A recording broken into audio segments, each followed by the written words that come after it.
As I get started, I'll introduce myself. I'm Angela Swanson Jones, and actually I'm not working on a PhD, but I have been writing on and researching Heinrich Hofmann now for the last 7 years, along with two excellent researchers and translators, a German couple named Hans and Ruth Freuke.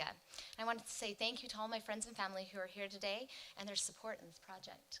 Do you need to come back on? Yeah.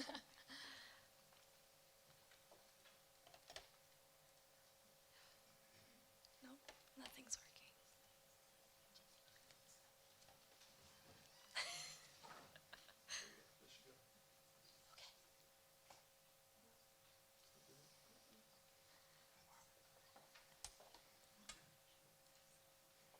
I don't think it's the Prezi. I think it's the source. I could plug in an external if you want. Let's try that. Okay, plug this in.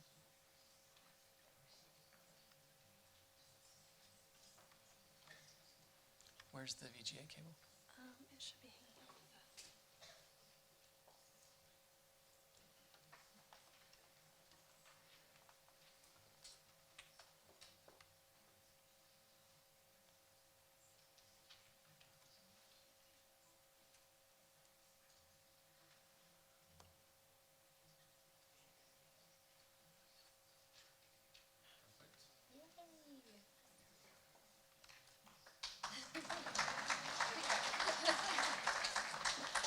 I'm very glad my husband is here today, who is the resident technology expert in our home.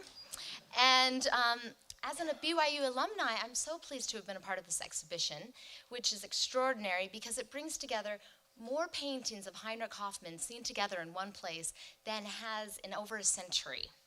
And so the title of my presentation here is Visualizing the Sacred, the Religious Art of Heinrich Hofmann. Now, Heinrich Hofmann's full name is, in fact, Johann Michael, wrong one. There we go. Johann Michael Ferdinand Heinrich Hofmann.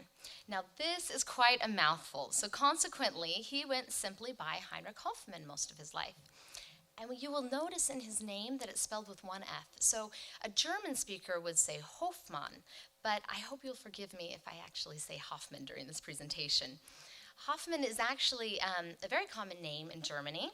There's lots of famous Hoffmanns, like the abstract expressionist Hans Hofmann, but there are also famous Heinrich Hofmanns, like the photographer, the 19th century author, the composer, so you can imagine it's a bit of a headache for a researcher. And I'm afraid that his name is about as generic in the German language as, say, Angela Jones is in English. However, Heinrich Hofmann's art is certainly not generic. His drawings and paintings of Christ are some of the most beloved and enduring images of all Christian art. Although he's remembered today exclusively for his religious painting, he did a variety of subjects. He was a very versatile artist, and I spent several years cataloging his works, and I've cataloged over 600. And I wanted to understand exactly how religious art falls in his overall oeuvre. So I have sorted his finished drawings and paintings by genre, and I found that religious art makes up 1/3 of his overall oeuvre. Now, portraiture, as we'll see, consumes about 1/3 of the pie, 35%. And portraiture dominated his career for decades. And we'll see in this self-portrait he created when he was 26 years old why he enjoyed such success with portraiture. It's confident, it's dramatic, it's idealized. And here are some other examples of his portraits. We have portrait of his sculptor friend Ernst Haenel, and also this lovely portrait of his wife, Elizabeth. Now, he enjoyed lots of commissions. He obtained commissions from politicians, members of the royal courts of Germany, wealthy patrons, and other notables of the intellectual communities. And while this kept him really busy, portraiture was ultimately unsatisfying for him. He said it filled him in the long run with such emptiness and fatigue. However, portraiture was necessary for him to support himself and his chronically ill wife and the numerous charities to which they contributed. The final third of his oeuvre, come back forth there, is dominated by a variety of subjects, and I'm going to point out three of his most major. They make up a small proportion of his overall output, but they were very significant. The first is history painting. An example of this is his major mural painting he painted for the Albrechtsburg Castle in Meissen. Here he depicts with medieval pageantry the engagement of the young Duke Albrecht to his even younger bride, Princess Sidonie. Hofmann also produced many allegorical pieces, like this one, The Lute Player and a Moor, and mythological paintings as well. This one was a large-scale mural for the Semper Opera House.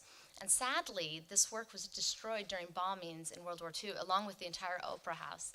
And it was reconstructed by the residents, and they repainted a mural of this, a copy of this, based on his original watercolors. So you can still see something that looks somewhat like Heinrich Hofmann's painting if you go today.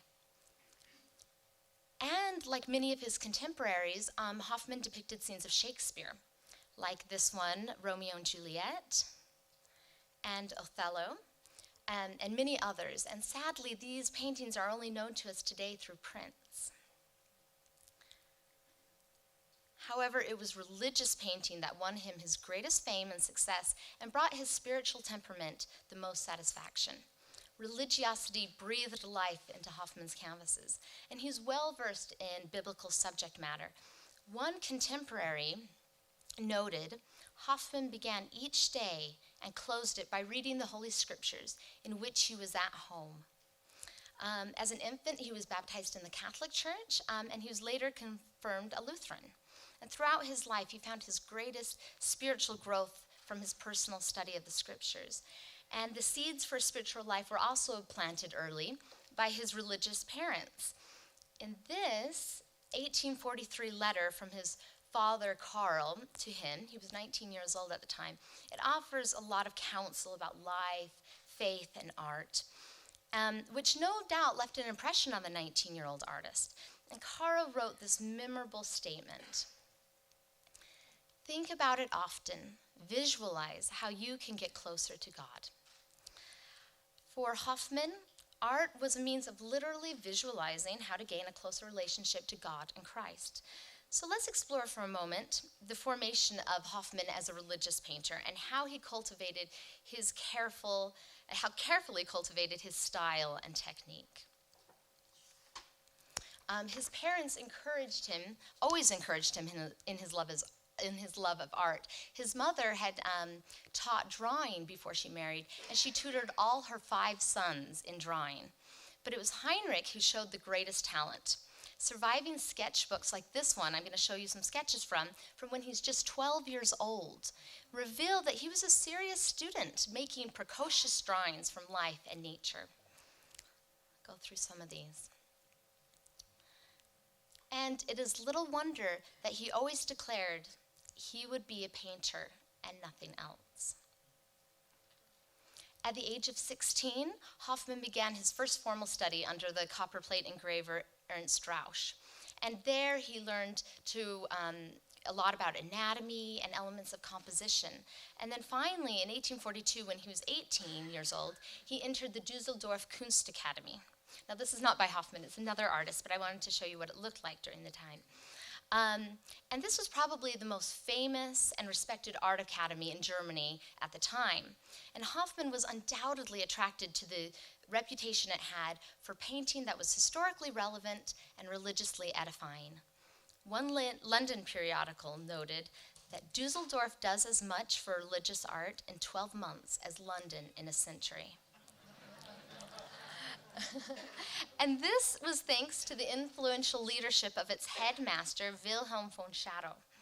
Now, this is a painting Schadow produced in 1842, which was the same year Hofmann began his studies at Dusseldorf.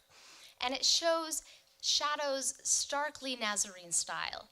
Now, while Hofmann's art could never be described stylistically as Nazarene, he was more academic.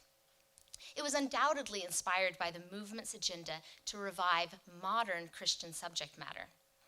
As Dusseldorf, he received excellent marks, and in just 2 years, he earned himself a place in the top master's class under the direction of Shadow.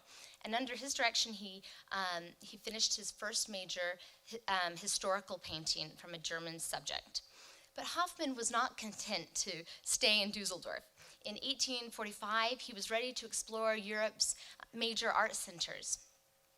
So the next 9 years he spent in Belgium, Antwerp, Belgium, Amsterdam, Paris, Munich, Dresden, and Prague, with only short breaks in his hometown of Darmstadt, Germany. And he spent these years painting portraits, historical and Shakespearean scenes, as well as copying the old masters. And during this time, he gained an impressive knowledge of art history. He produced little by way of religious art at this point, apart from some small drawings, until 1854, when he was 30 years old. His mother's death in January of that year became the impetus for his first major religious canvas, which was the Entombment of Christ. And unfortunately, like many Hofmann paintings, we don't know the whereabouts of this piece, and we hope it hasn't been destroyed. But I have, however, found a sketch for the work. And this painting provided the artist with consolation after the death of his beloved mother. However, it was not a great commercial success. It took him some time to sell this work as it traveled from art association to art association all over Germany. And so you can see why a specialty in religious art was not necessarily an obvious choice for this young painter. However, from this time on, Christian art, Christian subject matter slowly gained momentum in his oeuvre. Now, I have created a graph here with a timeline so we can understand his work. Now, it's not totally complete. It's based on his known works, but it does show generally the trends of his art production for 65 years. And here, the blue line represents his overall output. And then, this red line represents the proportion of this output, which was religious, different religious works. And we can see that religious art is only a small proportion of his oeuvre until much later. We see a spike in productivity right here in the mid-1850s. This correlates to his time in Rome and the intense activity he had there. Hofmann traveled to Italy to gain artistic refreshment after the death of his mother, and he finally settled in Rome, and he found the eternal city so enlightening, he remained there for nearly 4 years. This lovely drawing by the artist, titled View from My Atelier, shows his outlook on Rome. We are looking towards the Basilica of Santa Maria Maggiore and the surrounding landscape. And to his brothers back in Germany, he wrote, "What is beauty you can only learn in Rome." Hofmann increased production of religious art of this time can be attributed to his numerous copies of religious works by Italian masters, but he was also preparing himself for his next major religious painting, which was the Capture of Christ. Now, he had worked on sketches and drawing for this painting for many years, until he mustered the courage to begin the canvas. This was a perplexing time for him while he was in Rome. Well, he considered how to devote to what genre his skills best were suited. He wrote to his brothers that he felt comfortable with spending his energies on depictions of contemporary life. But as a Christian, he longed to pursue the depictions of the ideal world, namely the great themes of religious painting. However, he felt this intense inadequacy in Rome, surrounded by great masters like Raphael and Michelangelo. He felt that any attempt to do religious painting would just seem, in comparison, mediocre. Nevertheless, in January of 1856, he resolved to move forward with the Capture of Christ, and this painting took him over 2 years to complete. When he returned to Germany in 1858, he exhibited this work, and he was full of apprehension about how it would be received. If it was a success, he would start another greater, more significant work, and if it were not, quote, he wrote this, he would clip the wings of his ambition and return to portrait painting. Something he did not want to do. When it was exhibited, it actually attracted a lot of positive attention. One critic praised its powerful psychological depiction of Judas and his guilt, which is so distinct from Christ's enduring nobility. And because of this acclaimed reception, the painting was purchased by Darmstadt's leading museum, and it signaled his first major success in the genre of religious art. And although portraiture remained his main occupation for the 1860s, he did produce some important religious paintings during these years, like this one from 1861. It was an altarpiece for the Obermühlen Church, and it's very large and very well done. Here we have a smaller work of Mary Magdalene walking towards a tomb, and it's a very sweet scene. She's hauntingly beautiful, walking towards the tomb to anoint the Savior. And also, probably more significantly, is this piece, The Adulteress of Christ, which was so well regarded at the time that it won him membership in the Dresden Academy of Arts, where he later taught as a professor for 22 years. Another commission led to this painting, the Risen Christ altarpiece in Fagerløse, Denmark. His next religious painting was not completed, however, for another 6 years. In 1875, he painted Sermon on the Sea, and it found a home in the National Gallery of Art in Berlin.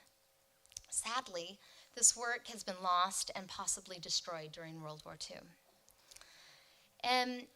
In the genre of religious painting, he just seemed to be moving from success to success.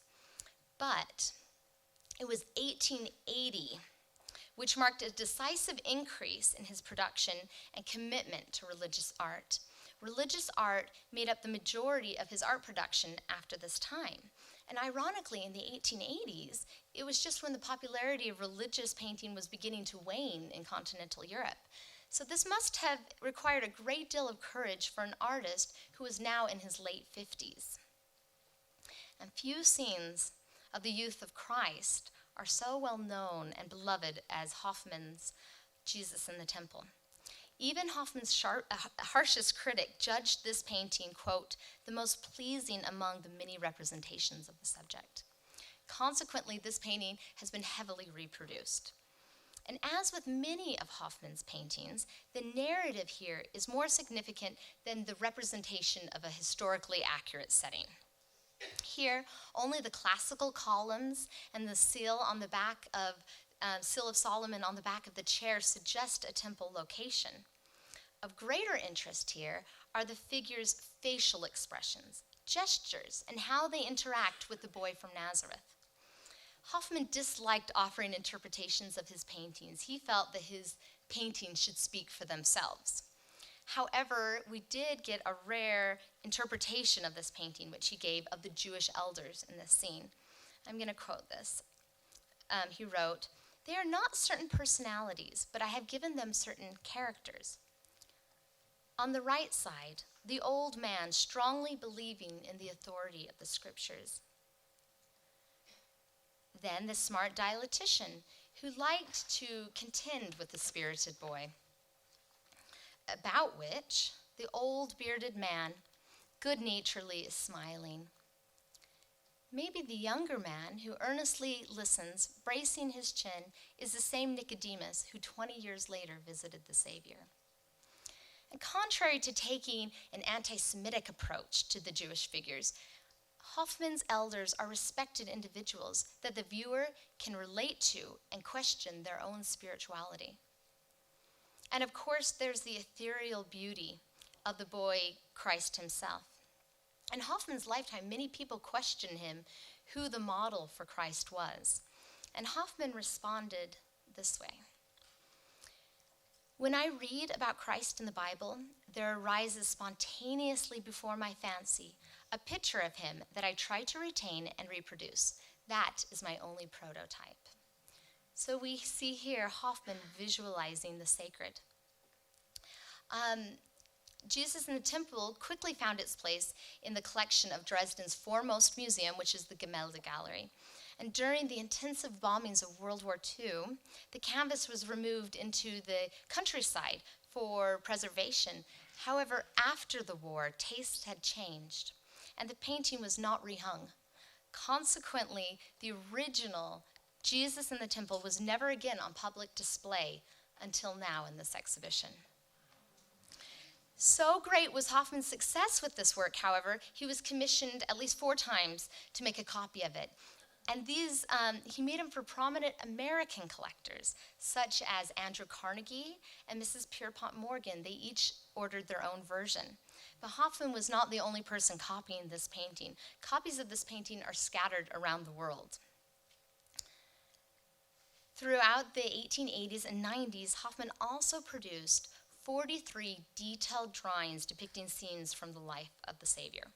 And these drawings were published in 3-bound portfolios in German and some in English.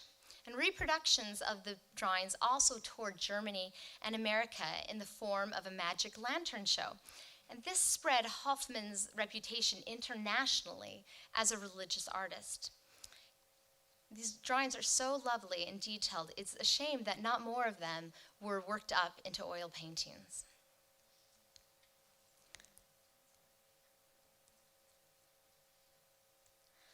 Another remarkable painting is Jesus and the Rich Young Ruler.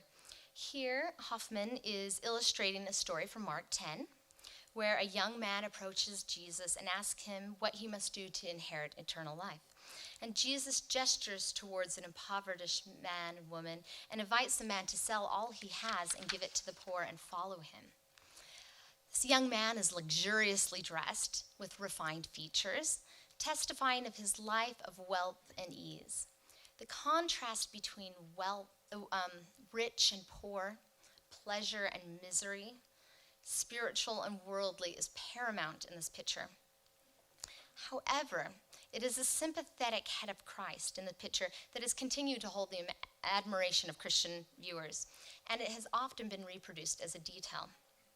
The success of Hofmann's paintings is in his ability to render empathetic emotions such as we see here. The artist wrote this: "In my art, I was always particularly interested to mirror as exact as possible the facial expression of the people in which their souls and thoughts are revealed. In this face of the Savior, Hofmann successfully portrays a mixture of regret and compassion for this young man. For in the scriptures it says that Christ, beholding him, loved him." The painting was completed in April of 1888, and it wasn't exhibited until December of that year.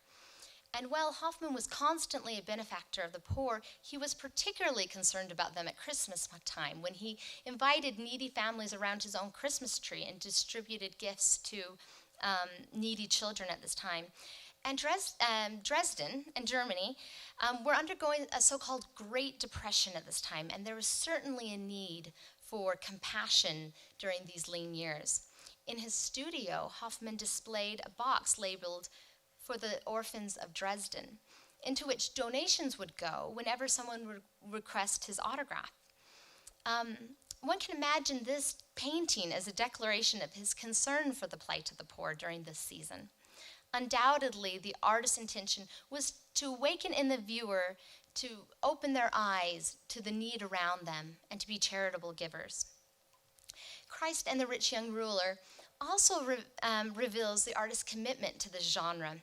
Although it was reproduced in prints, he held on to this canvas for 16 years, displaying it in his studio, and he always refused to exhibit it. It was not until 1904, when he was 80 years old, that an enthusiastic young collector, Elsie Drexler, came and offered him a great deal of money. And convinced of her love for the piece, he reluctantly sold the work. And this painting was then purchased by John D. Rockefeller and donated to the Riverside Church, where it has been on display in New York City for decades.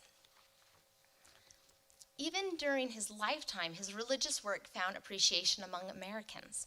This accounts for many of his best paintings being in the United States, saving them from the destruction of World War II that claimed so many of Hofmann's works. One such painting that made its home in America is Christ in Gethsemane. The spiritual drama of Gethsemane is emphasized here with spotlighting and the intense clasping of hands. Yet Christ's face remains placid.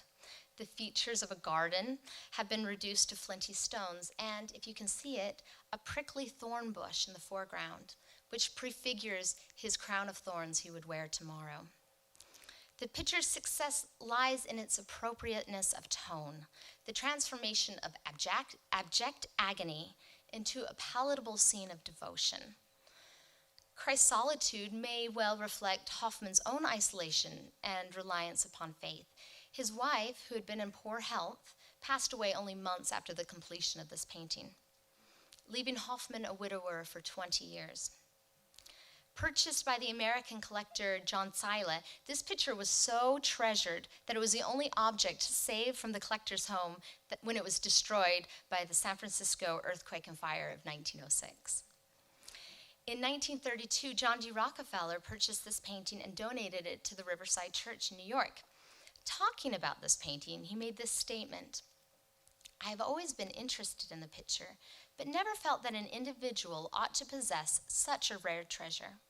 I feel that it should be made available to the general public."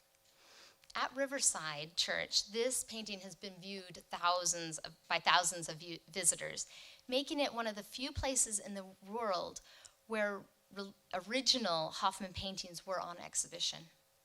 And reproductions of this work have been distributed in millions of Christian homes and churches. Even into the next century, the painting's popularity did not wane.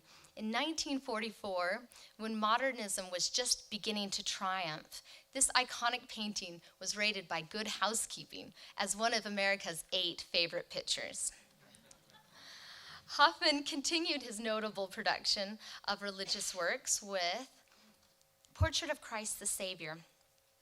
Here we see Christ, surrounded by clouds, we see the radiant Christ who looks at us with penetrating eyes. He extends his 2 fingers in a gesture of benediction or blessing as he gazes at us solemnly. The faithful artist had great personal attachment to this painting. In 1905, he wrote what he intended to express with this work of art. He wrote this: "Originally, I had painted it for myself, and only because of the persuasion of friends, I exhibited it in my studio. I wanted to hang it over my bed, and when I went to rest in the evening, it should look at me, earnestly scrutinizing, and ask, 'Have you lived this day in my spirit, according to my commandments?'" 2 years previously, Hofmann had retired as professor of the Dresden Art Academy, and he was increasingly living a life of solitude. However, each Sunday he put away his paints and paintbrushes and opened the doors of his studios to interested artists and admirers, and this painting and others were on view there. He sold this work to Elsie Drexler as well, and then he wrote her this letter afterwards. "I write this letter in my studio, which now seems empty and desolate because its best paintings are missing. For many years, I was used to seeing my Savior's eyes looking at me, and it is to me as if something sacred is missing in this room. What reassures me thereby is the thought that my works have found an owner which will love and cherish them." Unfortunately, Mrs. Drexler must not have felt the same way, for at some point she put this painting into storage and later lent it to a friend in New York City. However, finally, in 1944, she donated this painting to the Riverside Church, where it has been revered by Christian audiences ever since. Thomas S. Monson of the Church of Jesus Christ felt a similar special kinship with this painting. He wrote this: "I love that painting. I feel strength in having it near me. Look at the kindness in those eyes. Look at the warmth of expression. When facing difficult situations, I often look at it and ask myself, what would he do? Then I have tried to respond accordingly." This quote shows the spiritual impact that Hofmann's paintings of Christ have. We have 2 men from 2 different times and different places who are having a similar yet profoundly personal connection with the painting and, more importantly, the individual it represents. It is a visualization that produces a closer relationship to God. It's that same visualization that Heinrich Hofmann's father counseled his young son in 150 years ago. The above-mentioned works by no means represent Hofmann's entire oeuvre of religious painting. We know of many religious art from his prints. We also know that he portrayed many saints, especially Saint Elizabeth, who reminded him of his own wife, Elizabeth. And many of these religious works are only noted in his handwritten inventory, but their whereabouts and images are unknown. However, slowly some of these works are coming forward, like this painting, Head of Christ, with its sympathetic and direct gaze. There was no known print of this work because it had spent the last century in private family collections in Germany. And recently, the Brigham Young University Museum of Art has acquired this painting for its permanent collection, and it now hangs in an exhibition. By the time of Hofmann's death, his paintings were deemed old-fashioned and his subject matter outmoded. The art world was undergoing fundamental changes. Hofmann's own nephew was a noted painter named Ludwig von Hofmann, and he adopted a modern symbolist style that the aging artist found baffling. Art history similarly left him in the dust. He wasn't working on the edge of innovation, but he was working in the established academic mode of his age, although wonderfully and with great technique. However, eventually, Hofmann's surviving art, which was not destroyed or damaged in World War II, was assigned to museum vaults or collectors' attics and forgotten. For many years, it has only been in Christian homes and churches that his paintings and the prints of his paintings have been cherished and proudly displayed. However, there is hope. A modest surge of interest from museums like the Sanders Collection in Darmstadt, Germany, and the Brigham Young Museum of Art have given the public an opportunity to appreciate the original works of Heinrich Hofmann. I think we are now approaching the time when, as described by Johannes Höfner in 1912, that art history will assign him, Hofmann, the proper place as one of the few men and painters which have helped to edify the Christian community during a time when demolishing was the order of the day. Thank you very much.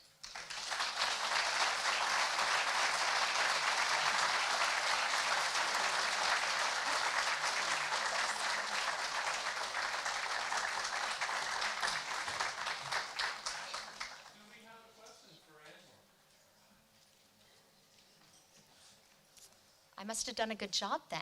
No questions. Okay.